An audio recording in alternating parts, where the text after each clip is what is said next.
উম্মতে মুহাম্মদী হইলেই উম্মতে মুহাম্মদী হয় না।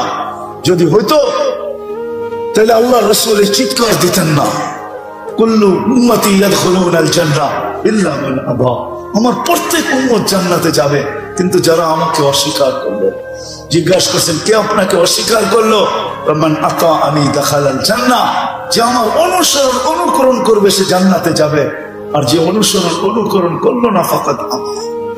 মেরে আজিজো, সত্য এটাই। দুনিয়ায় কবর তো কম দেখি নাই, যতগুলা নবীর কবর দুনিয়াতে চিহ্নিত আছে, আলহামদুলিল্লাহ আমার এই দুই চোখ সব দেখা গেছে। ১.৫ লক্ষ সাহাবার ভিতর থেকে হাতের করে গণলে হয়তো ২-১ হাজার দেখি নাই, বাকি সত্য আল্লাহ আমাকে চোখে দেখায় দিয়েছে। কোরআনে যত জাতির কথা লেখা আছে, যত ঐতিহাসিক জায়গার কথা লেখা আছে, কম তো দেখি নাই, হাতের করে গুনতে হবে কোনটা দেখি নাই, বাকি তো সব আল্লাহ দেখায় দিয়েছে। আমি তো চোখে দেখে বলতেছি আপনাদেরকে, কিতাব পড়া। এই জন্য আমার এখানে ব্যথা বেশি। আমি কথা বলতে চাই ব্যথা নিয়ে। আমার জাতি যেন কিয়ামতের দিন আমার গলায় ফান্দা না দিতে পারে, রশি না দিতে পারে, এই জন্য আমি ফিরা বেড়াই, ঘুরা বেড়াই, নাহলে এটা আমার পেশা না। আমার জাতি যেন কিয়ামতের দিন আমাকে ধারণা করায় দিতে পারে যে উন্নত বিশ্ব ছাড়লা না, ৭ মহাদেশ ঘুরে বেড়াইলা, আফ্রিকার জঙ্গল চষা বেড়াইলা, হায় হায় সাহারা মরুভূমি চষলা, তুমি তো আমাদের দুয়ারে এসে আমাদেরকে বুঝাইলা না। এই জন্য পায়ে ধরি, হাতে ধরি, যুবকদের পায়ে ধরি, এই জন্য, নাহলে কোনো দরকার ছিল না। মানুষ খায় তো খায় কতটুকু, পড়ে তো পড়ে কতটুকু, দুনিয়া কতটুকু ব্যবহার করে। সত্য তো এটাই, যতটুকু কামায় অতটুকু খাওয়া যায় না। 2 জন ব্যক্তিত্ব আছে, ওনাদেরকে আমি প্রশ্ন করি, যতটুক কামায় অতটুকু কি খাওয়া যায়? যতটুক কামায় অতটুকু কি পড়া যায়? মানুষ যতটুকু জমা করে অতটুকু কি ভোগ করার সুযোগ পায়? কোনদিন না। সত্য তো এটাই। মানুষ হিসাবে জন্ম নিলেই হবে না, মুসলমানের ঘরে অস্তিত্ব নিলেই হবে না, মুহাম্মদুর রাসূলুল্লাহ উম্মত হইলেই হবে না। যদিও এই উম্মতের বড় দাম, এই উম্মতের বড়, এই উম্মতের বড় বড় দাম। আমরা জানি না আমাদের দাম কত। শুনেন, এতটুক শুধু শুনে দিতেছি, এই উম্মতকে আল্লাহ কিয়ামতের দিন মাঠে দাঁড় করাবে না। এই উম্মতকে কিয়ামতের দিন আল্লাহ আল্লাহর পাশে স্টেজে দাঁড় করাবে। এই উম্মতকে ভরা ময়দানে আল্লাহ লজ্জিত করবে না। আমাদের নবীজি বলবে, আল্লাহ আমার উম্মতের হিসাব কোথায় নিবেন? আল্লাহ হাসবে আর বলবে সবার যেমন তেমন। আমাদের নবীজি বলবে, আল্লাহ তাহলে তো আমার সমস্ত উম্মত আমার উম্মতের ভুল ত্রুটি জেনে ফেলবে, আপনার সাথে না আমার অঙ্গীকার, লা ইউখজিকা ফি উম্মতিক, আমার উম্মতের ব্যাপারে আপনি লজ্জিত করবেন না। আমার উম্মতের ভুল ত্রুটি জেনে ফেলবে, আমার মাথা নুয়ে যাবে, আমি লজ্জিত হয়ে যাব, আপনার অঙ্গীকার কোথায় থাকবে? তো আল্লাহ বলবে, বন্ধু আপনি বলেন হিসাব কিভাবে নিব? তো আল্লাহ আমাদের নবীজি বলবেন, আমাকে নিতে দেন। আল্লাহ হাসবে আর বলবে, বন্ধু উম্মতের আমলনামা যখন আপনি দেখবেন তো লজ্জায় আপনার মাথাও নত হয়ে যাবে, তখন কি আপনি লজ্জিত হবেন না? বলছে স্বাভাবিক। বলে তাইলে তো আমার অঙ্গীকার ঠিক থাকবে না। বিদায় বন্ধু, আমি সিদ্ধান্ত নিছি পর্দার ভিতরে আপনার উম্মতের হিসাব কিতাব নেব, পর্দার ভিতরে, কাউকে জানতে দিব না, আপনাকেও জানতে দিব না। বিদায় মানুষ হিসাবে অস্তিত্ব নিলেই মানুষ হয় না, নিজেকে গড়তে হয়। গড়ার জন্যই এই জগৎটা। মার পেট ছিল দেহ গড়ার জন্য, এই জন্যই মার পেটের থেকে যে পূর্ণতা নামিয়ে আসে। রব্বে কাবার কসম, দুনিয়া ঘুরা দেখছি, কোন টেকনোলজি এখনো আসে নাই যে আর্টিফিশিয়াল চোখ লাগায় দিবে, দৃষ্টি শক্তি লাগায় দিবে, আর্টিফিশিয়াল শ্রবণ শক্তি লাগায় দিবে, আর্টিফিশিয়াল বাক শক্তি লাগায় দিবে। হাত নিয়ে আসে নাই, হাত লাগায় দিবে। ওরকম হাত আল্লাহ বেকাদে, ওটার ভিতরে যে শক্তি আল্লাহ দিয়া দিচ্ছেন, মানুষের বানানোর হাতেও 100 ভাগের 1 ভাগ শক্তিও নেই। আছে নাকি? হ্যাঁ, পঙ্গু হাসপাতালের সামনে যান, পাও বানায় লয়ে যেতে পারবেন, হাতও বানায় নিয়ে আসতে পারবেন, ঠিক না? ওটা আর্টিফিশিয়াল হাত, কিন্তু শক্তি নাই। মার পেট ছিল দেহর পূর্ণতার জন্য, আর এটা হলো মানুষের মতো মানুষ হওয়ার জন্য। আল্লাহ শরীরটা বানায় দিয়েছেন। আসেন আজকে অঙ্গীকার করি যে না, মানুষের মতো মানুষ হইয়া, মুসলমানের মতো মুসলমান হইয়া, আল্লাহ রসুলের উম্মতের মতো উম্মত হইয়া দুনিয়ার থেকে যাব। রাজি? ওয়াদা? বিলকুল। চলেন একটা রাস্তা দেখায় দেই কিভাবে হবেন। যদিও উর্দুতে কবিতাটা, আল্লাহ হাদিসে কুদসির তরজমা, আল্লাহ বলে क्या वफा तूने मोहम्मद से तो हम तेरे हैं, ये दुनिया क्या चीज है, लोह कलम तेरे हैं। মানুষের মতো মানুষ হওয়ার জন্য আমাদের মাঝে এক আদর্শকে আল্লাহ পাঠায় দিয়েছেন, মুহাম্মাদুর রাসূলুল্লাহ। জোরে বলেন মুহাম্মাদুর। 30 নে 120 নেকি আপনার আমলনামায় লেখা হলো। কোরআনে আছে মুহাম্মাদুর রাসূলুল্লাহ। আল্লাহ ওই আদর্শকে আমাদের ভিতরে পাঠায় দিয়েছেন। সৃষ্টির সর্দার মানুষের জীবনী তো জন্ম থেকে লেখা শুরু হয়, মৃত্যুতে যে শেষ হয়, কিন্তু আল্লাহ তার বন্ধুর জীবনী লিখতে শুরু করছেন রোজে আজল থেকে। রোজে আজল থেকে, আজল আজল আজল বুঝেন, রোজে আজল থেকে। আমি বলবো যতদিন থেকে আল্লাহ, ততদিন থেকে বন্ধুর আলোচনা। সৃষ্টির 1000 বছর আগে, সমগ্র সৃষ্টির 1000 বছর আগে আল্লাহ সূরা ইয়াসিন তেলাওয়াত করছেন। আমাদের নবীজির 10টা নাম আল্লাহ রাখছেন, একটা হলো ইয়াসিন। 10টার ভিতরে আল্লাহ ডাক দিছেন ইয়াসিন বলে, চিৎকার দিছেন ইয়াসিন, কসম খাইছেন ওই কোরআনিল হাকিম। তারপরে আল্লাহ বলতেছেন কোরআন আমাকে বোঝায়, ওই সময়ও আমাদের নবীজি মনে হয় আল্লাহর সামনে বসা ছিলেন, কিন্তু কোন রূপে ছিলেন এটা নিয়ে তর্ক বিতর্ক আমার নাই, ছিলেন।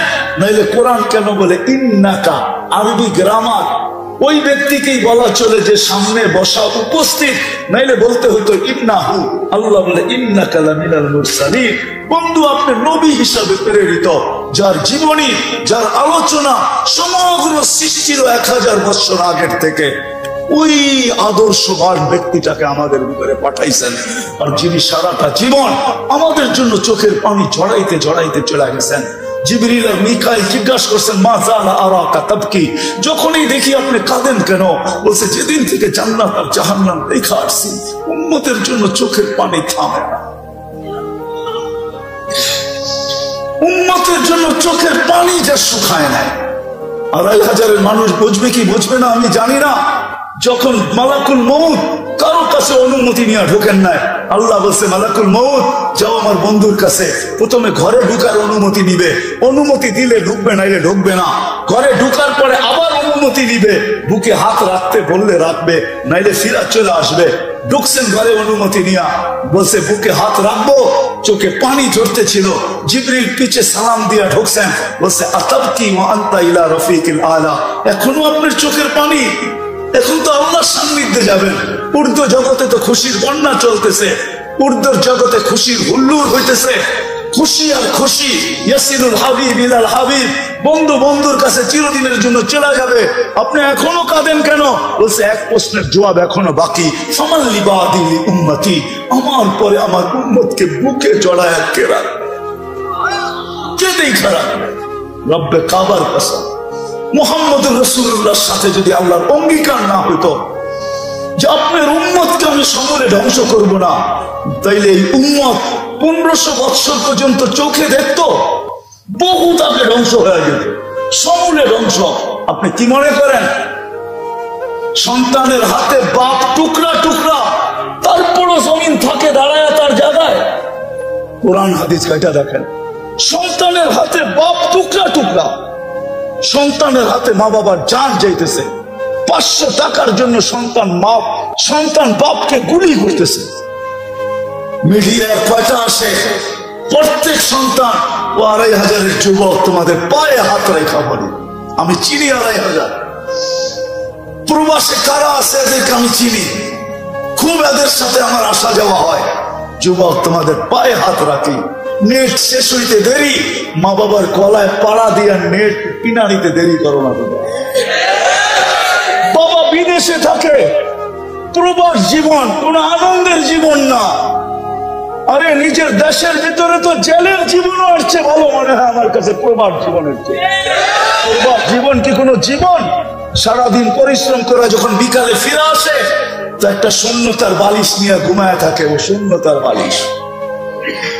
আমার ওয়াজ করতে হয় না, এখানে যা আছে পেন ড্রাইভ দেয়া, যদি আমি পুরা বাহির করে কম্পিউটারে দেখাইতে পারতাম কান্না, তাহলে এতটুকুই মনে হয় আমার জাতির জন্য যথেষ্ট ছিল। হাজারো কান্না আমার এখানে দোকান আছে, হাজারো কান্না।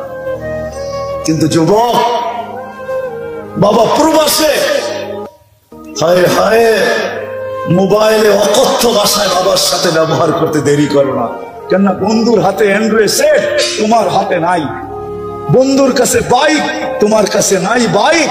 বাবার কাছ থেকে উসুল করার জন্য প্রবাসে থাকুক না কেন, সামনে পাইলে না জানি কি করতো, মোবাইলই গলার ভিতরে পাড়া দিয়ে আদায় করতেছে। কি রাগ মেঘলা, পায়ে হাত রাখি রাগ। মুহাম্মদুর রাসূলুল্লাহ সাল্লাল্লাহু আলাইহি ওয়াসাল্লাম, নাহলে বহুত আগে ধ্বংস হয়ে যেতাম। আমার পরে উম্মতকে কে দেখা রাখবে? জিবরিল দৌড়ায় গেছে, দৌড়ায় আসছে, জবাব নিয়ে আসছে, লা ইউখসিকা ফি উম্মতি, লা আতরুকু উম্মাতাকা ফারদা ওয়া লা আতরুকু উম্মাতাকা ওয়াহদা। বন্ধু চলে আসেন, আমি দেখা রাখবো। আমি আল্লাহ প্রতিশ্রুতি দিছে, তারপরেই বলছে মালাকুল মউত হাত রাখো, আল্লাহুম্মা ইলা রাফিকিল আলা। তাইলে আমি আল্লাহর কাছে যাইতে পারি, আল্লাহ আমার উম্মতকে দেখা রাখবে। আজকেও আমরা টিকা আছি নবীজির কারণে। কোরআন বলে নবীজিকে আল্লাহ নিচে বলছেন, আপনি এদের মাঝে থাকবেন, আমি এদেরকে সমূলে ধ্বংস করব। তো করব কি করে? এটা আপনি ভাবেন তো পাবেন কি করে? আপনি বলবেন নবীজি কোথায় আমাদের মাঝে আছে? মদিনা মুনাফফারা এখনো আছে, হায়াতুন নবী এখনো জিন্দা আছে। সালাম দিলে শুনে, সামনে দাঁড়াইলে দেখে, সালাম দিলে জবাব দেয়, এখনো হায়াতুন নবী না মামাতুন নবী? কোনটা? হ্যাঁ, এখনো আমাদের মাঝে আছে, মদিনা মুনাফফারা আছে, যার কারণে আমরা বেঁচে গেছি। শুধু এখানেই তো শেষ না, উলামা আমার কথা হয়তো নাও মানতে পারে, ইখতিলাফ করতে পারে। কবর থেকে সর্বপ্রথম উনি উঠবেন, ওনার আগে আল্লাহ কাউকে উঠাবেন না। উনি উঠবেন, জিবরিল আলাইহিস সালাম পর মারবে, ওনাকে উঠানো হবে মাকামে মাহমুদে নিয়ে যাওয়ার জন্য। উনি উঠেই বলবে, জিবরিল আইনা উম্মতি, আমার উম্মত কই? জিবরিল বলবে, এইখানে উম্মত। জমিন এখন পর্যন্ত কেউ ফাড়ে নাই, আপনার আগে কেউ উঠে নাই, উম্মত উঠবে, আপনি এত চিন্তিত হেন না। চলেন মাকামে মাহমুদে। মাকামে মাহমুদে যাবে, রব্বে কাবার কসম, ওই চেয়ার আল্লাহর পাশে থাকবে, হাত রেখা দাঁড়ায় থাকবে। আল্লাহ বলবে, বন্ধু বসেন। বলবে, বসবো না। বলছে, এটার মালিক আপনি। কোরআন বলে, ফাতাহাজ্জাদ বিহি নাফিলাতান লাক আসা আসাকা রাব্বুকা মাকামান মাহমুদা। আমরা নামাজের আযানের পরে দোয়া পর্যন্ত পড়ি, আল্লাহুম্মা রব্বা হাযিহি দাওয়াতি তাম্মা ওয়াস সালাতিল কাইমা আতি মুহাম্মাদানিল ওয়াসিলাতা ওয়াল ফাজিলা ওয়াদ দারাজাতার রাফিআ ওয়া বাসহু মাকামান মাহমুদা। ওই চেয়ার আল্লাহর পাশে, কোন আল্লাহ?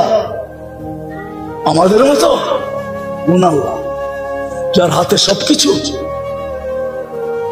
পালতেছেন বিদায় লালিত হইতেছি, পালিত হইতেছি।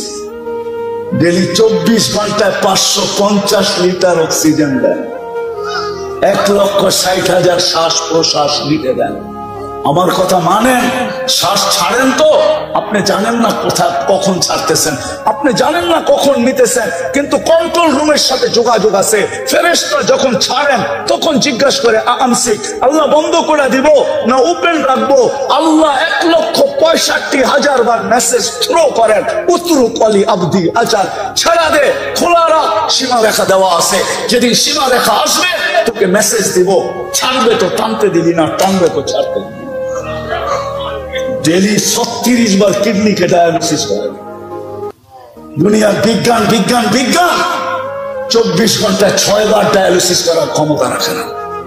24 ঘন্টায় পুরা সপ্তাহে একবার, ডেলি একবার ডায়ালিসিস করার ক্ষমতা রাখে না। আল্লাহ 24 ঘন্টায় 36 বার আমাদের ডায়ালিসিস করেন, 36 বার। যুবক, তুমি যৌবনের তরঙ্গে চলো, আমি তোমার পাও ধরবো না তো ধরবো কার পাও? আমি তো এই জন্যই তোমার পাও ধরি যে রোজ 36 বার ডায়ালিসিস করেন। এক ডায়ালিসিসে যদি 3,000 টাকা হয়, তো 36 ডায়ালিসিসে কত টাকা হয়? একবার ডায়ালিসিস করতে 4 ঘন্টা লাগে দুনিয়াতে, 36 বার করলে কত ঘন্টা লাগতো? আল্লাহ কুদরত দিয়া করেন 36 বার ডায়ালিসিস, কিচ্ছু বলে না। হায় হায়, তো যেটা বুঝাইতেছিলাম, নবীজি কিয়ামতের দিন উঠেই বলবে উম্মত কোথায়। হাউজে যাবেন, মাকামে মাহমুদে দাঁড়ায় থাকবেন, বসবেন না, আল্লাহ বলবেন বসেন। বলছে আমাকে বসায় কি করতে চান? আমি বসে পিপাসিত উম্মতকে পানিকে পান করাবে। আমি বসে থাকলে মিজানের কাছে যায়, মিজানের কাছে যায় কে মনিটরিং করবে, কে দেখবে? পাল্লা সামনে ঝুঁকলো না পিছে, যদি সামনে না ঝুঁকে তো আমি সুপারিশের হাত উঠায় দিব।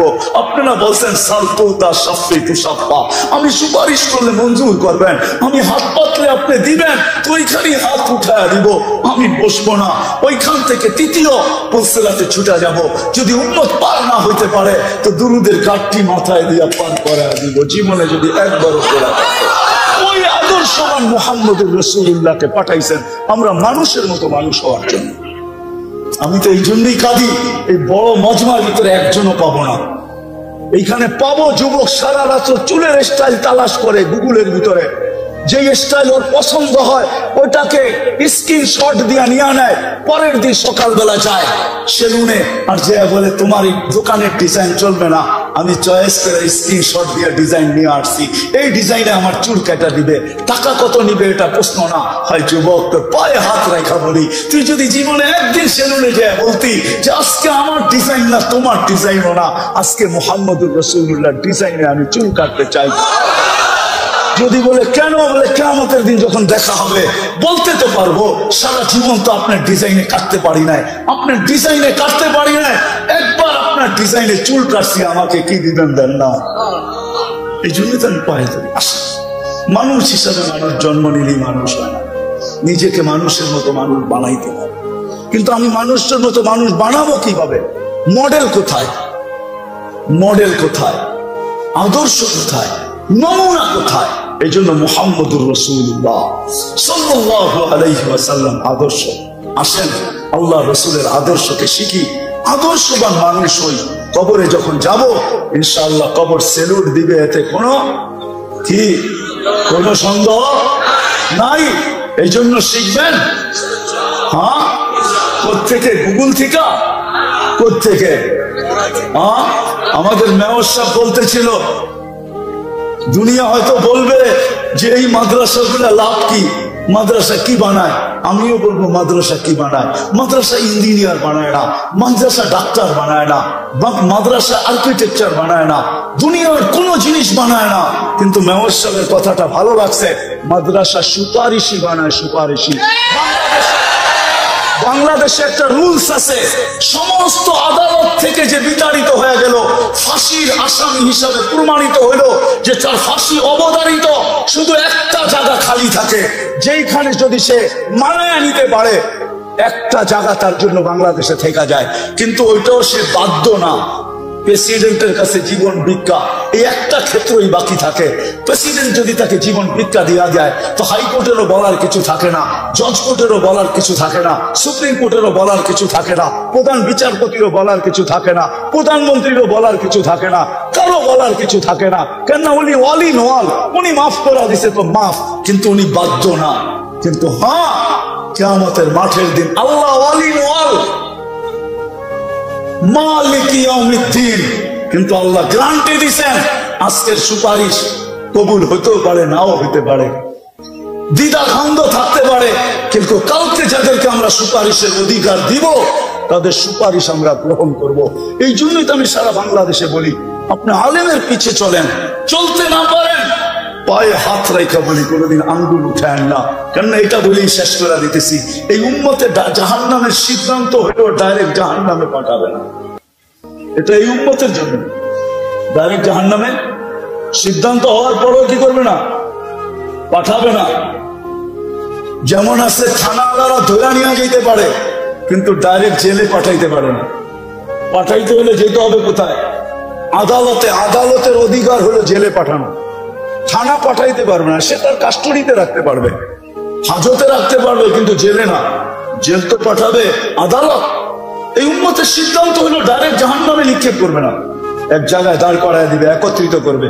সেটা হলো ওই জায়গায় যেই জায়গা দিয়ে এই উম্মতের আলেমরা জান্নাতে যাবে। একজন হাফেজ 10 জনকে নিয়ে যাবে, কদ অজাবা লাহুল জান্নাহ। একটু আগে বলছিলাম না, মনে হয় বলি না, একজন হাফেজকে প্রোটোকল দিবে 490 কোটি ফেরেশতা, গার্ড অব অনার দিবে 490 কোটি ফেরেশতা। এই জন্য মেরে দোস্ত, আলেমরা যখন যাবে তা আল্লাহ বলবে যে যাকে চিনো ধরো, তো সবাই ধরবে। 2500 আল্লাহ 2500 আল্লাহদেরকে ধরবে। ওই যাও 2500-এর ছিলাম। আল্লাহ নাকি আপনাদেরকে সুপারিশের অধিকার দিছে, তো আলেমরা বেকা হয়ে বসবে, আল্লাহ আমরা জান্নাতে যাব না। কেন? সব তো 2500-এর মানুষ, এদেরকে না নিয়ে যাই তো যাই কোথায়? তো আল্লাহর রহমতে জোশ আসবে, আল্লাহ বলবে যে যাকে চাও নিয়ে যাও। আমি তো বলি, আমার জাতি যদি আলেমদের পিছনে পড়তো তাহলে আমরা 18 কোটি, বাংলাদেশে যত হাফেজ আলেম আছে আমাদের বাগে মাত্র 70 জন করে পড়ে, 70 জন। বাকি 400-330 জন আমাদেরকে বাহির থেকে আনতে হবে। কোটা পুরাণের জন্য একজন আলেম 400 জনকে জান্নাতে নিয়ে যাবে। এই জন্য নবীর আদর্শ আলেমদের কাছ থেকে শিখবেন। পাক্কা ওয়াদা? কোনদিন আঙ্গুল উঠাবেন না তো? পাক্কা না? মানে ওটা ভিন্ন কথা, কিন্তু আঙ্গুল উঠাবেন না। আল্লাহ আমাদেরকে আমল করার তৌফিক দান করেন। নবীর সবচেয়ে বড় আদর্শ হলো 5 ওয়াক্ত নামাজ। জমিনে পা রাখতে দেরি, মেসেজ দিতে দেরি করেন নাই। কাহিনী লম্বা হয়ে যাবে। যাওয়ার সময় চিৎকার দিতে দেরি করেন নাই, আসসালাহ আসসালাহ, নামাজ। ওমা মালাকাত আইমানুকুম, নামাজ। আর অধীনস্থ মানুষের সাথে ভালো ব্যবহার। তোমার অধীনস্থের সাথে ভালো ব্যবহার করো। আর 5 ওয়াক্ত নামাজ। আজ থেকে নামাজ ছাড়বো না ইনশাআল্লাহ। পাক্কা? কেউ উঠাউঠি করবো না, পায়ে হাত রাখি। এমপি মহোদয় অল্প সময় কিছু বলবেন, তারপরে দোয়া হয়ে যাবে, উঠে চলে যাবেন। হ্যাঁ, এই যে উঠতে শুরু করছেন ভালো লাগে না। আরে আল্লাহ সিন্নি নিয়ে তো যান। দুনিয়া মাদ্রাসা তো দিবে না। সভাপতি যদিও মেয়র সাহেব, কিন্তু প্যাকেট পুকেট তো বানায় নাই আপনাদের জন্য, ঠিক না? আবার রাত যাতে না হয়ে যায়, প্যাকেট পুকেট দিবে না, কিন্তু আল্লাহ দিবে। পরিসমাপ্তিতে আল্লাহ ঘোষণা দিবে, ইরজু মাগফুরান লাক, চাও তোমাদেরকে মাফ করে দিলাম। এই জন্য কেউ উঠবো না। উঠবেন? এটা আসসালামু আলাইকুম সম্মানিত মুসলিম। এই যে আপনি এখন কথা বলেন, এখন করে যাচ্ছেন, একটু কথা একটু বিশ্বাস করেন।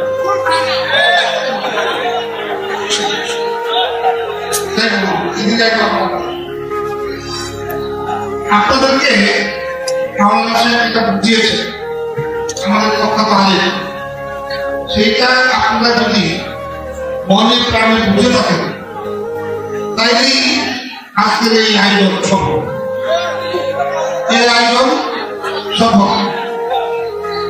মাওলানা সাহেব দোয়া করবেন কবর বসার জন্য।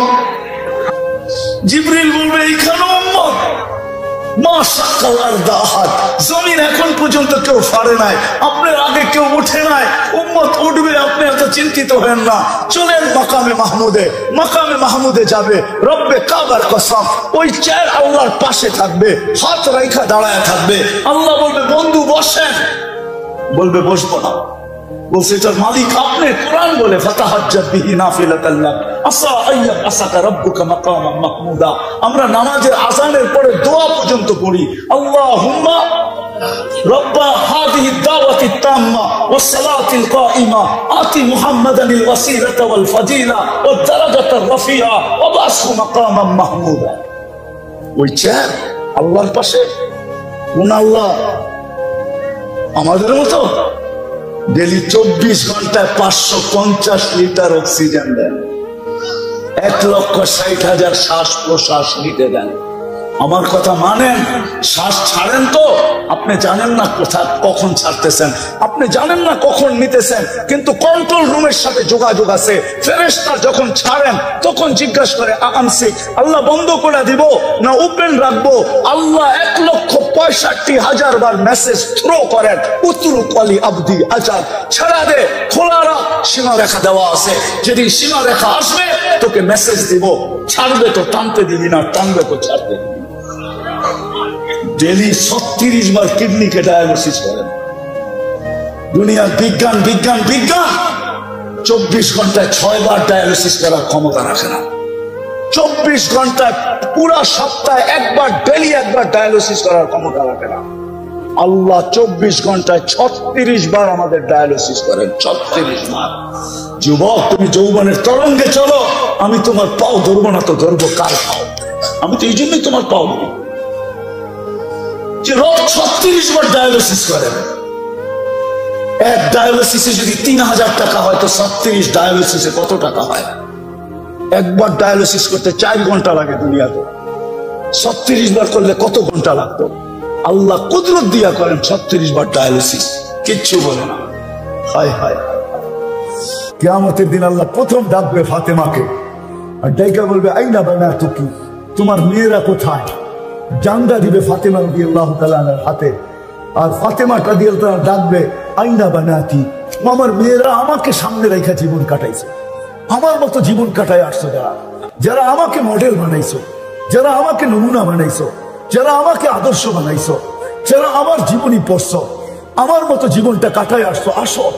তারপরে আল্লাহ ঘোষণা দিবে, জমা হয়ে যাবে মেয়েরা, তো আল্লাহ ঘোষণা দিবে মালাইকাতি গাত্তু আবসারাকুম ইয়া আইয়ুহাল ইনসান গাত্তু আবসারাকুম, ও ফেরেশতারা তোমরাও চোখ বন্ধ করো, ও মানুষ তোমরাও চোখ বন্ধ করো, ও জিন তোমরাও চোখ বন্ধ করো, সমগ্র সৃষ্টি চোখ বন্ধ করো।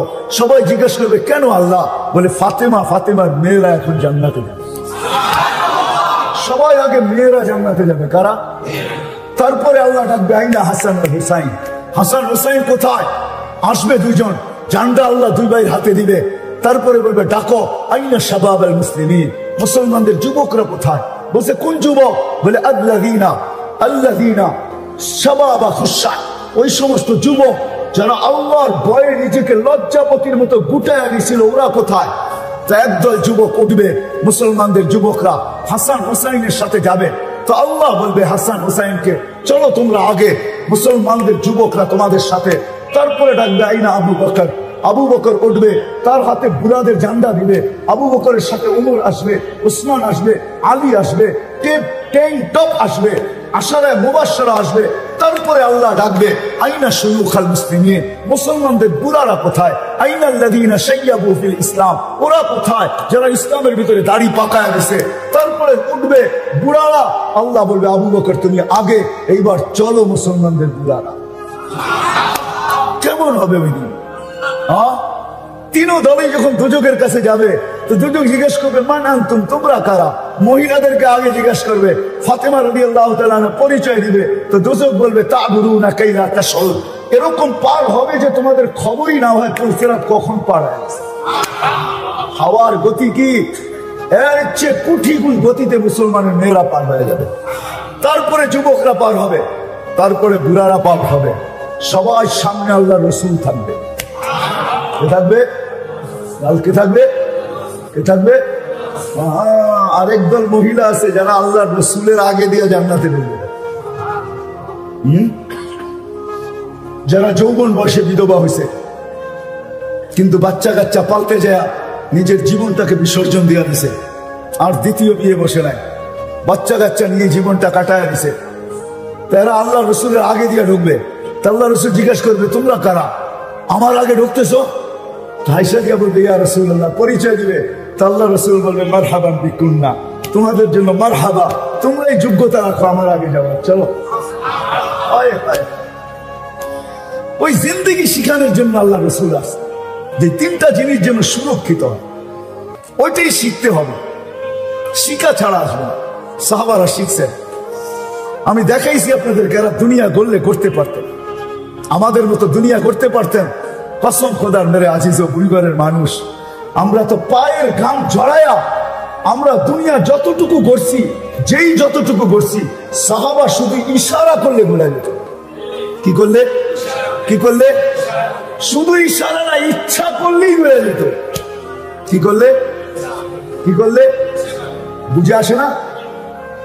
মনে হয় স্বীকার করেন? আমার কাছে প্রমাণ আছে, ইচ্ছা করলে করতে পারতেন, শুধু ইচ্ছা করলে করেন না। জানেন 60-70 বছর এখানে ঘোরা কি করব, কোথায় করব, ওইখানে করব।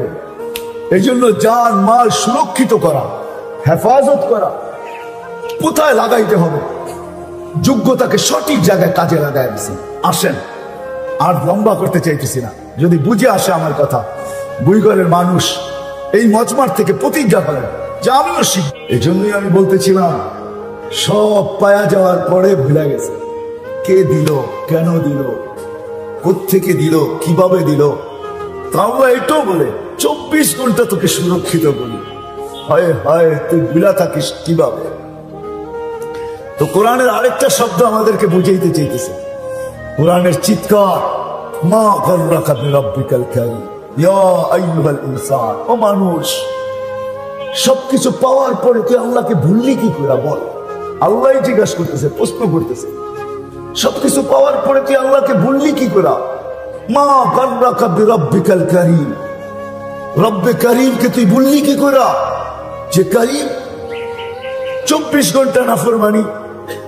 হায়, কোনো বাড়ি নাই, কোনো ঘর নাই, এই মহল্লায় একটা বাড়িও দেখানো যাবে না যেই বাড়িতে টেলিভিশন নাই, যেই বাড়ির 100% মানুষ নামাজি, সবাই পর্দানিশী, সবাই দিনদার। কি বুইঘরে একটা বাড়ি দেখানো যাবে? আমার মনে হয় না। আমি যে বিল্ডিং এ থাকি ওই বিল্ডিংও নাই, নাই। 24 ঘন্টা নাফরমানি, তারপর আল্লাহ বলে তোকে আমি 24 ঘন্টা সুরক্ষিত করি।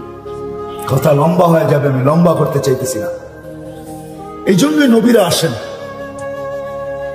কেননা মানুষের ভিতরে একটা গুণ আছে, সুরক্ষিত করার গুণ, হেফাজতের গুণ। সুরক্ষিত করতে পারে মানুষ ইচ্ছা করলে, সঞ্চিত করতে পারে মানুষ, সঞ্চয় করতে পারে ইচ্ছা করলে। তো নবীর আয়েশা দেখাইছে, মানুষ তোর অস্তিত্বটাও একটা পুঁজি, এর ভিতরে সীমা রেখাটাও একটা পুঁজি। তুই যা অর্জন করছিস এই দুইয়ের সমন্বয়, ওটাও একটা পুঁজি। এই 3 পুঁজিকে তুমি কিভাবে সুরক্ষিত করলে? দুনিয়াতে যতদিন থাকো, যতদিনই থাকো, কোরআন এক জায়গায় বুঝাইতে চাইতেছে উলাইকা খায়রুল বারিয়া। আল্লাহ বুঝাইতে চাইতেছে কিভাবে যতদিন জমিনে থাকবে তো তোমার চেয়ে উত্তম কেউ হবে না। তোমার চেয়ে উত্তম কেউ? কিরকম উত্তম? একটা দুটা হাদিস দিতেছি। জমিনে যখন হাঁটবে তো জমিনও বলবে, কবে যে তুমি আমার কাছে আসবে, আমি তোমাকে আপ্যায়ন করব। আখুযুহু সিনাতুন ওয়ালা নাওম والصلاة والسلام على حبيبنا المصطفى الذي بعثه إلى الجن والإنس بشيرا ونذيرا داعيا إلى الله بإذنه وسراجا منيرا أدى الأمانة نصح الأمة كشف الغمة وجاهد في الله حق جهاده حتى أتاه اليقين صلى الله عليه وعلى آله وأصحابه وأتباعه إلى يوم الدين. أما بعد فأعوذ بالله من الشيطان الرجيم. بسم الله الرحمن الرحيم. من عمل صالحا منكم من ذكر أو أنثى وهو مؤمن فلنحيينه حياة طيبة. وقال جل جلاله الذي خلق الموت والحياة ليبلوكم أيكم أحسن عملا. وقال رسول الله صلى الله عليه وسلم يا أبا سفيان جئت بكرامة الدنيا والآخرة. وقال صلى الله عليه وسلم إنكم لتموتون كما تنامون وتبعثون كما تستيقظون وتحاسبون بما تعملون فإما جنة أبدا أو نار أبدا أو كما قال عليه الصلاة والسلام. অত্র মাহফিলের সম্মানিত সভাপতি, উপস্থিত উলামায়ে কেরাম, অত্র এলাকা থেকে আগত মুসলমান ভাইয়েরা, যেই পর্যন্ত লাউড স্পিকারের আওয়াজ পৌঁছতেছে পর্দার অন্তরালে মা ও বোনেরা, কোরআন হাদিস থেকে যতটুকুই তেলাওয়াত করলাম, আশা রাখি একই সামনে রেখে কিছু কথা রাখবো, সাথে সাথে দোয়ার দরখাস্ত। আল্লাহ আমাকে, আপনাদেরকে, সমগ্র মুসলমানকে সঠিকভাবে শোনার তৌফিক দান করেন, সাথে সাথে আমল করারও তৌফিক দান করেন।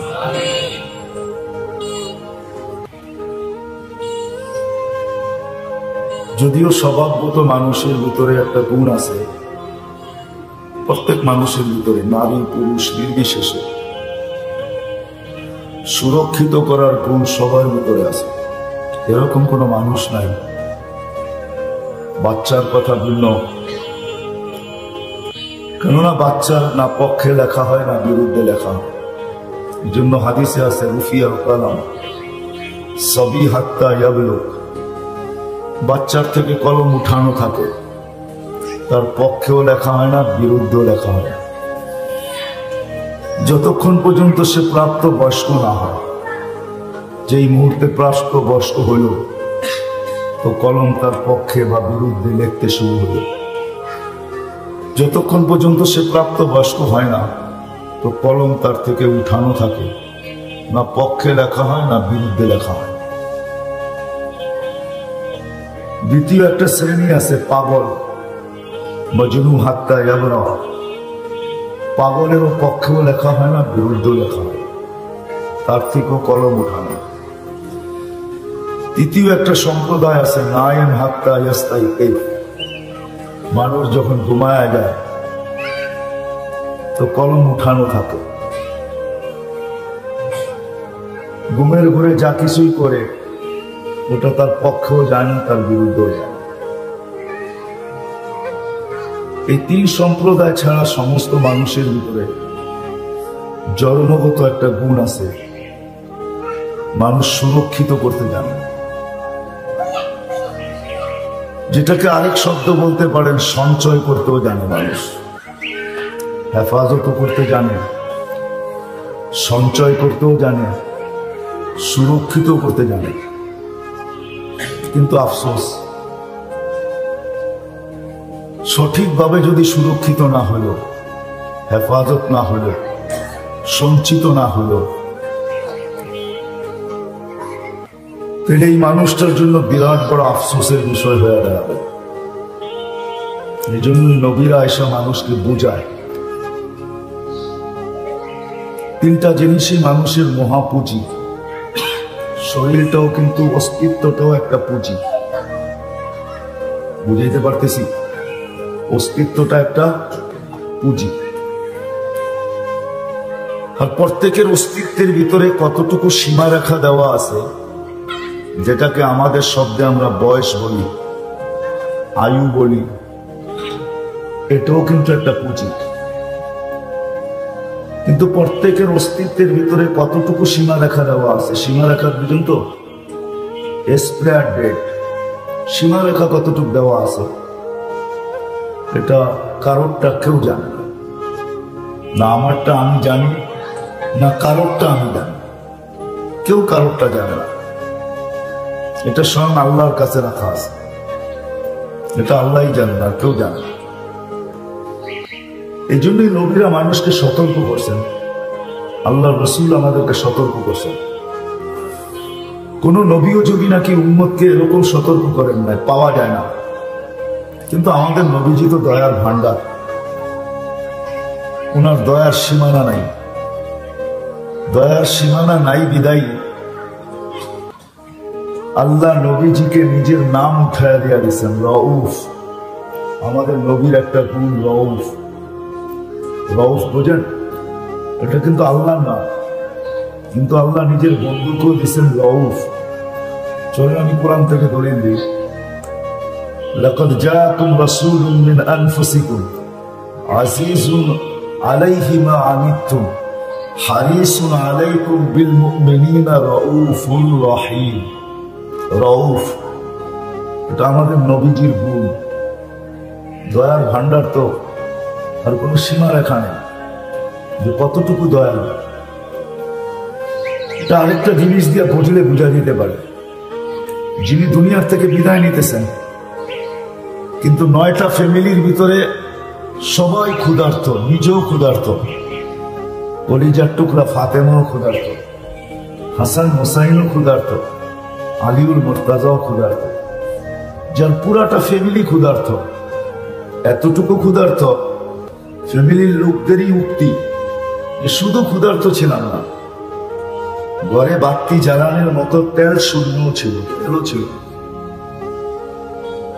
তো তারপরে আম্মা জান বলছেন যদি থাকতো তাহলে আমরা বাতি জ্বালানোর কথা চিন্তা পরে করতাম, কিন্তু আগে খিদা নিবারণের জন্য তেলটা পান করে নিতাম। তাহলে কতটুকু ক্ষুধার্ত ছিল। কিন্তু এদের জন্য কোনো চিন্তা নাই যে আমি চলে যাব একটু পরে, নয় নয় ফ্যামিলি, হাসান হোসাইন আলী ফাতেমার কি হবে, না এই চিন্তা নেই। চিন্তা হলো আমার পরে উম্মতের কি হবে। এই জন্য চোখে পানি নিয়ে বসে আছে, পানি ঝরতেছে, মালাকুল মউত অপেক্ষায় দাঁড়ায় আছে। বারবার জিবরিল আলাইহিস সালাম বলতেছে আল্লাহ আপনার জিয়ারতে আকাঙ্ক্ষায় আছে, আপনি কখন পৌঁছবেন। জিবরিল আলাইহিস সালাম এই কথা বলতেছেন, মালাকুল মউত বলতেছে আলা ইলা রফিকিল আলা, আপনি কি আল্লাহর সান্নিধ্যে যাবেন না। কিন্তু চোখে পানি ঝরতেছে। যদি বুঝেন দুই ঘরের মানুষ তাইলে বলতে চাইতেছে, অ্যানালাইসিসের বিষয় কিন্তু বুঝার বিষয়, ভাবলে বুঝে আসবে। আল্লাহ রসুল বলতেছে জিবরিল ফামান লিবাদিল উম্মতি, আমার তো চিন্তা হলো আমার পরে আমার উম্মতকে কে দেখা রাখবে, আমার উম্মতের কি হবে। আপনি একটু ভাবেন, নিজের উপরে ভাবেন যে আমরা সারাদিন আমার জন্য কতটুকু ভাবি, আমার ফ্যামিলির জন্য কতটুকু ভাবি, নিজ নিজ পরিবার সন্তান সন্ততির জন্য কতটুকু ভাবি। আর আল্লাহ রসুল ঠিক যাওয়ার মুহূর্তে উম্মতের জন্য কতটুকু ভাবতেছেন, চোখে পানি নিয়ে ভাবতেছেন। তো জিবরিল আলাইহিস সালাম দৌড়ায় গেছেন, দৌড়ায় আসছেন, জবাব নিয়ে আসছেন আল্লাহর পক্ষ থেকে। আল্লাহ সান্ত্বনা দিতেছে হাবিবি আমার বন্ধু, লা আতরুকু উম্মাতাকা ওয়াহদা, আপনার উম্মতকে আমি একা ছাড়ব না। বন্ধু আপনি কতদিন আর থাকবেন, একদিন তো মরতে হবেই। আনা হাইলা আমুত, আমি চিরঞ্জীব, আমি আপনার উম্মতের জন্য আছি। তখন কিন্তু চোখের পানি বন্ধ হয়, তখনই বলেন মালাকুল মউতকে ইদান ইলা রাফিকিল আলা, তুমি কাম শুরু করো, আমি আল্লাহর কাছে যাইতে চাই। যার দয়ার কোনো সীমানা ছিল না, উনি উম্মতকে বুঝাইতে চাইতেছেন, উম্মতকে বুঝাইতে চাইতেছেন, ওইখান থেকে বাহির হয়ে গেছে। আমাদের অস্তিত্বটাও পুঁজি, আর এটার ভিতরে যে বয়স বা সীমা রেখা, এটাও একটা পুঁজি।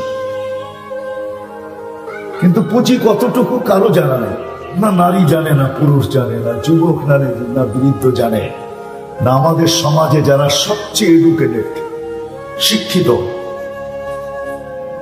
যারা নিজেকে কন্ট্রোলার বলে, দুনিয়ার কন্ট্রোলার, এদের বিদ্যা দিয়ে দুনিয়া কন্ট্রোল হয়, এরও জানে না এর আয়ু কতটুকু, ঠিক না? না জানে, হ্যাঁ না নাসা জানে, নাসা চিনেন? হ্যাঁ চিনেন নাসা কে? আমেরিকার ওই যারা সৌরজগৎ নিয়ে সারাদিন খেলতে থাকে, আমেরিকার ওই সংস্থা, এরও জানে না, ঠিক না? কেউ জানে? এই জন্য নবী আমাদেরকে সতর্ক করছেন, ইদা আসবাহতা ফালা তানতাযিরুন মাসা, সকাল মিলল তো সন্ধ্যার অপেক্ষায় থেকো না, ওয়া ইদা আমসাইতা ফালা তানতাযিরুস সাবাহ, সন্ধ্যা মিলল তো সকালের অপেক্ষা আশা রাখো না। কি করব? পদ্ধতি শিখেছে বাদিরু বিল আমাল, গাঠটি বড় করতে থাকো, কেন এইখানে কিছু চলে, ওইখানে কিছু চলে, এইখানে কিছু, এইখানে কিছু চলে, এইখানে কিছু চলে, বুঝেন? এইখানে কাগজ চলে, কাগজ, ঠিক না? কাগজ বুঝেন? হ্যাঁ, টাকা তো কাগজেরই, ঠিক না? এই জন্য কাগজ বললাম আর কি। এখানে কি চলে? কাগজ চলে। এখানে সম্পত্তি চলে, এখানে আধিপত্য চলে, এখানে হাজারো জিনিস চলে, 1 নম্বরও চলে, 2 নম্বরও চলে। হিম্মত করে চালাইতে পারলেই চলে, হিম্মত করে চালাইতে পারলেই কি আসলও চলে, নকলও চলে। কিন্তু একটা দিন ভুলগরের মানুষ সবার সামনে আসতেছে, সবার সামনে। সবার সামনে আসতেছে। এরকম কোন জিনিস নেই যেটা আমাদেরকে সতর্ক না করে।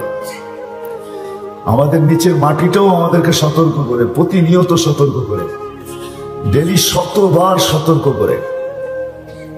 আপনি বাহিরে চলেন আর ঘরে চলেন, সবাইকে কিন্তু সতর্ক করে। তামশি আলা রাহরি, নিচের মাটিটা বলতে থাকে আমার পিঠে বিরাজমান, আমার পিঠে চলমান, আমার পিঠে বিরাজমান, আমার পিঠে তোমরা চলমান।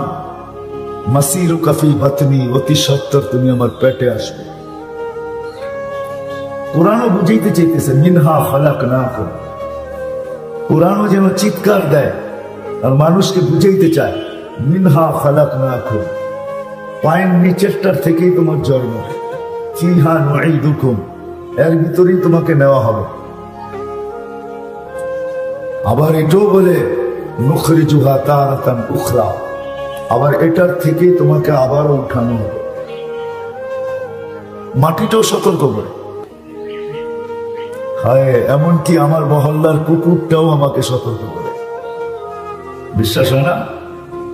বাইজিদ বোস্তামি রহমতুল্লাহ লেখছেন, কুকুর যখন ঘেউ ঘেউ করে তখন কি বলে জানেন? কুকুর সবাই চিৎকার দিয়া বলে ইয়া ইবনা আদম, ও মানুষ, আনকিজ নাফসাকা, তুমি তোমাকে বাঁচাও, মিন গাযাবিল জব্বার, আল্লাহর রোষানল থেকে বাঁচাও।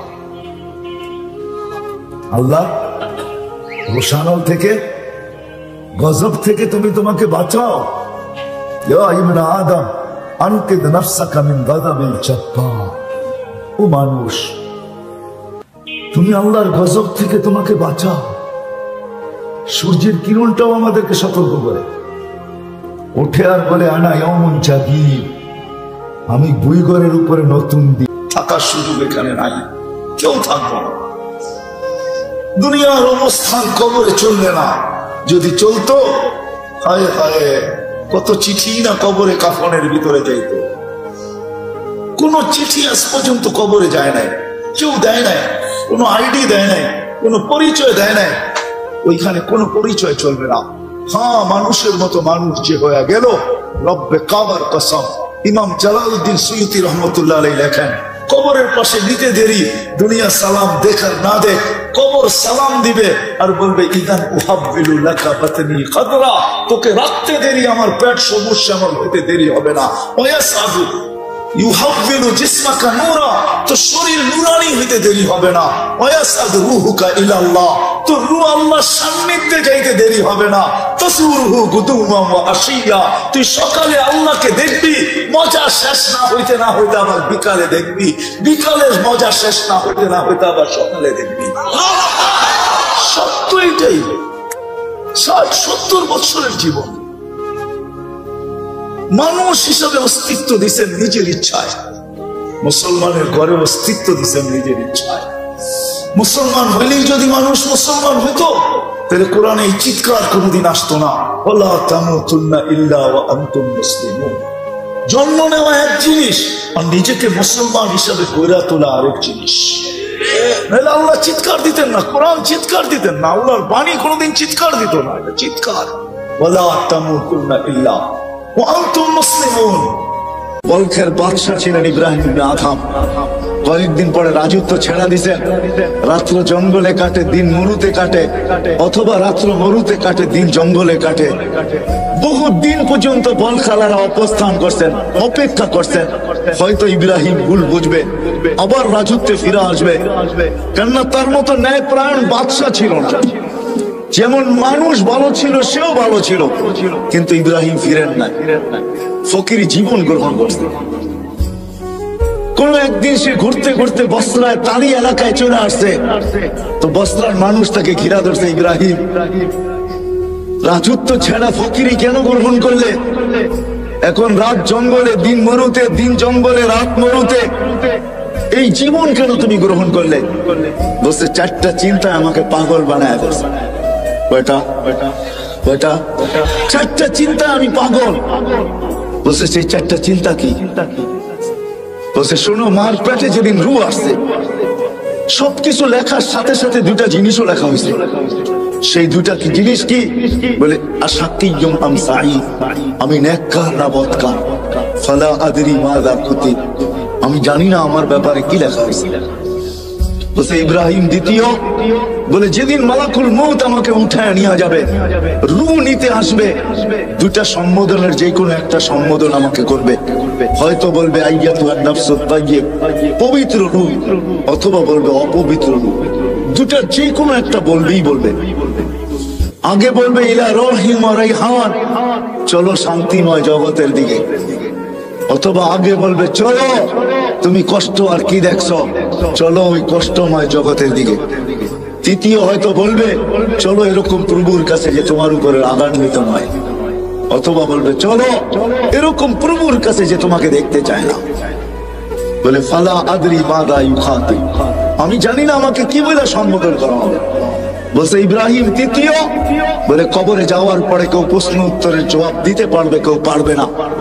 যেমন বুবা মানুষগুলা কথা বুঝাইতে না পারলে হা হা করতে থাকে, যে জবাব না দিতে পারবে সেও হা হা করতে থাকবে। হা হা লা আদরি, আফসোস আমি জানি না। ইব্রাহিম আদম বলতেছে জানি না আমি জবাব দিতে পারবো কি পারবো না। এটা তৃতীয় ভাবনা, তৃতীয় চিন্তা। বলছে চতুর্থ, বলে কিয়ামতের দিন দুই দল করা হবে। ওয়া আম্মা মান উতিয়া কিতাবাহু বিয়ামিনি ওয়া আম্মা মান উতিয়া কিতাবাহু বিশিমালি, আসহাবুল ইয়ামিন আসহাবুশ শিমাল, ফারিকুন ফিল জান্নাতি ওয়া ফারিকুন ফিস সাম। নবীজি কিয়ামতের দিন উঠেই বলবে উম্মত কোথায়? হাউজে যাবেন, মাকামে মাহমুদে দাঁড়ায় থাকবেন, বসবেন না। আল্লাহ বলবেন বসেন। বলছে আমাকে বসায় কি করতে চান? আমি বসে পিপাসিত উম্মতকে পানিকে পান করাবে। আমি বসে থাকলে মিজানের কাছে যায়, মিজানের কাছে যায় কে মনিটরিং করবে, কে দেখবে? পাল্লা সামনে ঝুঁকলো না পিছে, যদি সামনে না ঝুঁকে তো আমি সুপারিশের হাত উঠায় দিব। আপনারা বলছেন সালতো তা সাফে তু সাফা, আমি সুপারিশ করলে মঞ্জুর করবেন, আমি হাত পাতলে আপনি দিবেন, তো ওইখানেই হাত উঠায় দিব, আমি বসবো না। ওইখান থেকে তৃতীয় পুলসিরাতে ছুটে যাব। যদি উম্মত পার না হইতে পারে তো দুরুদের গাঠটি মাথায় দিয়ে পার করায় দিব। জীবনে যদি একবারও করা ওই আদর্শবান মুহাম্মদুর রাসূলুল্লাহকে পাঠাইছেন আমরা মানুষের মতো মানুষ হওয়ার জন্য। আমি তো এই জন্যই কাঁদি, এই বড় মজমার ভিতরে একজনও পাবো না। এইখানে পাবো যুবক সারা রাত্র চুলের স্টাইল তালাশ করে গুগলের ভিতরে, যে স্টাইল ওর পছন্দ হয় ওটাকে স্ক্রিনশট দিয়ে নিয়ে নেয়, পরের দিন সকালবেলা যায় সেলুনে আর যে বলে তোমার এই দোকানের ডিজাইন চলবে না, আমি চয়েস করে স্ক্রিনশট দিয়ে ডিজাইন নিয়ে আসছি, এই ডিজাইনে আমার চুল কাটা দিবে, টাকা কত নিবে এটা প্রশ্ন না। হয় যুবক তো পায়ে হাত রাখা বলি, তুই যদি জীবনে একদিন সেলুনে যায় বলতি যে আজকে আমার ডিজাইন না তোমার ডিজাইনও না, আজকে মুহাম্মদুর রাসূলুল্লাহ ডিজাইনে আমি চুল কাটতে চাই। যদি বলে কেন? বলে কিয়ামতের দিন যখন দেখা হবে বলতে তো পারবো সারা জীবন তো আপনার ডিজাইনে কাটতে পারি নাই, আপনার ডিজাইনে কাটতে পারি নাই। একবার আপনার ডিজাইনে চুল, যেটা এখন ইরাকের অধীনে, আগে বিক্রমপুরেরও বাদশা ছিল। বিক্রমপুর তো বিরাট বড় একটা এলাকা না, ঠিক না? মুন্সিগঞ্জের অন্তর্ভুক্ত একটা এলাকা বিক্রমপুর।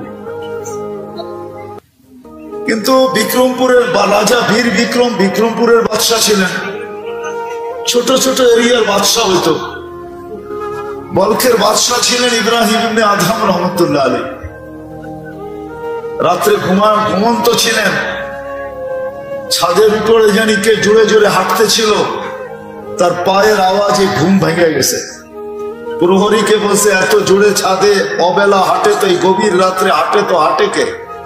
নিয়ে আসো ডাইকা। তো নিয়ে আসছেন ডাইকা, জিজ্ঞেস করছে তুমি এত রাত্রে আমার ছাদে কি করো? তুমি তো কোনো প্রহরীও না বা আমার নিকটতম কোনো ব্যক্তিও না, তোমাকে চিনিও না। তো বলতেছিল বাদশাহ মহোদয় উঠ হারায় গেছে, খুঁজতে খুঁজতে ছাদে চলে আসলাম। তো বাদশাহ বলতেছিল মাথা নষ্ট নাকি? উঠ হারায় গেছে তালাশ করবে তুমি মরুতে, না হয় জঙ্গলে, ছাদে কি ছেড়ু? তো বলছে বাদশাহ মহোদয় যদি আমি পাগল হই তাহলে আপনিও তো আমার সাথেই। বলছে আমি তোমার সাথে কি করে? বলছে আমি যদি ছাদে উঠ না পাই তা আপনার রাজপ্রাসাদে বসে আল্লাহ পাবেন কি করে? এতটুক কথায় জীবন চেঞ্জ। আজকে ওলিদের প্রথম সারিতে যতজন আছে তার ভিতরে একজন বলখের বাদশাহ ইব্রাহিম ইবনে আদহাম, যার কথা পড়লে নসিহত শুনলে পাথরের মতো দিল গলা যেতে থাকে। তো কথা অল্প হোক, এটা আমি অল্প বলবো, তারপরে ইনশাআল্লাহ এমপি মহোদয় কিছু কথা বলবেন, তারপরেই দোয়া হয়ে যাবে। মানুষ হিসাবে আমরা জন্ম নিছি তো বটে, কিন্তু নিজ ইচ্ছায় না, মালিকের ইচ্ছা। মানুষ হিসাবে আমরা জন্ম নিছি বটে, কিন্তু নিজের ইচ্ছায় না, আল্লাহর ইচ্ছা। আর সত্য এটাই, মানুষ মানুষ হিসাবে জন্ম নিলেই মানুষ হয় না। যদি হতো আওয়াজ না বিলকুল কান দিয়ে শুনতে থাকেন, কেননা আমরা আসছি বিদায় বড় হুজুর যে বাড়িতে ঘুমাইতেছে এমন না, উনিও আমাদের সাথে আসছে। বড় হুজুর চিনেন তো না, খালি আমারই বলেন বড় হুজুর। আমাদের চেয়ে বড় হুজুর আছে যিনার 1,85,000 বছরের ইবাদত ছিল। প্রত্যেক আকাশে ওনাকে বিশেষ একটা নামে ডাকা হতো। তর্জমা আমি করবো না, শুধু শোনায় দিয়ে চলে যাবে। প্রথম আকাশে বলা হতো ওনাকে আবেদ, সাহেব, আরেফ, তাকি, ওয়ালি, খাজেন, আজাজিল। সপ্তম আকাশে ওনাকে আজাজিল নামে ডাকা হতো। আমাদের এই মাদ্রাসায় পড়ানো হয় একটা কিতাব কারিমা, শেখ সাদি রহমতুল্লাহ আলাইহির ফার্সিতে কবিতা। উনি সপ্তম আকাশের উপাধি নিয়ে কবিতা লেখছেন, তাকাব্বর আজাজিল রাখারে কান্ত। এত বড় উপাধির ব্যক্তিত্বকে শুধু অহংকার ধ্বংস করে দিয়েছে। তাকাব্বর আজাজিল রাখারে কান্ত, বজনদান লানত গিরফতারে কান্ত। সপ্তম আকাশের উপাধি নিয়ে কবিতা লেখছেন। অফিল আরশি মকতুব ইবলিস।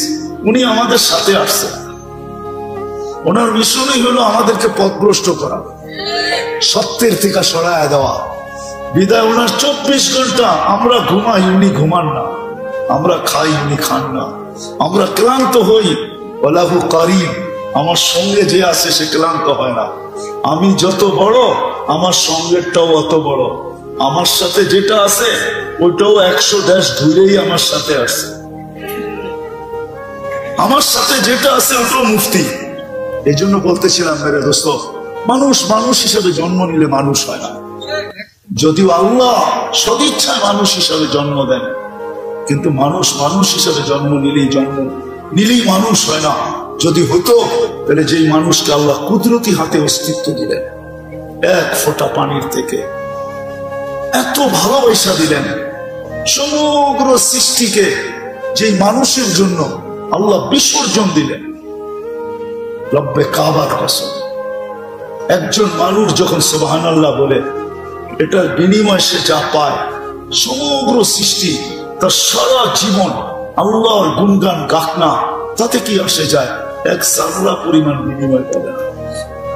জিবরিল জান্নাতে যাবে না, মিকাইল জান্নাতে যাবে না, ইসরাফিল জান্নাতে যাবে না, আরশ বহনকারী ফেরেশতা জান্নাতে যাবে না, কোন ফেরেশতাই জান্নাতে যাবে না। তাদের কোনো বিনিময় নাই। আজকেও সেবা করতেছে, কালকেও সেবাই করবে। এই জন্য বুঝাইতেছিলাম, যেই মানুষটাকে আল্লাহ নিজের কুদরতি হাতে তৈরি করলেন, সৃষ্টির ভিতরে শ্রেষ্ঠত্বের মুকুট দিলেন। ওয়ালাকাদ কাররামনা বনি আদম, আরো কি কি দিলেন গণনার সময় নাই।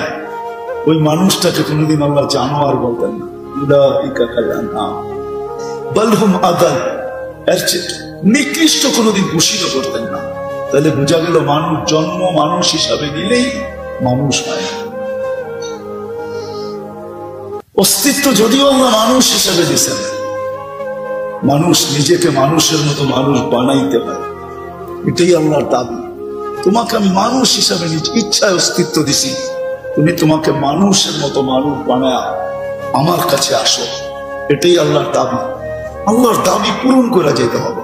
আল্লাহর দাবি পূরণ করে যে যাবে, আল্লাহর দাবি পূরণ করে যে যাবে, মানুষের মতো মানুষ হয়ে যে যাবে, দুনিয়ার অবস্থান আল্লাহ কারো দেখবে না। রব্বে কাবার কসম, দুনিয়ার অবস্থান যদি আল্লাহ দেখতেন তাহলে বেলালের বাড়ি দেখা এখনো চোখে পানি আসতো না।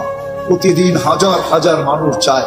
আমি 6 বার গেছি ইথিওপিয়া, 6 বার একবারও এমনও যায় নাই ইচ্ছা করছি আজকে কাঁদবো না, কিন্তু এখানে দাঁড়াইতে দেরি, চোখ যেন আমার অবছরে কখন কাঁদতে ছিল আমিও জানি না।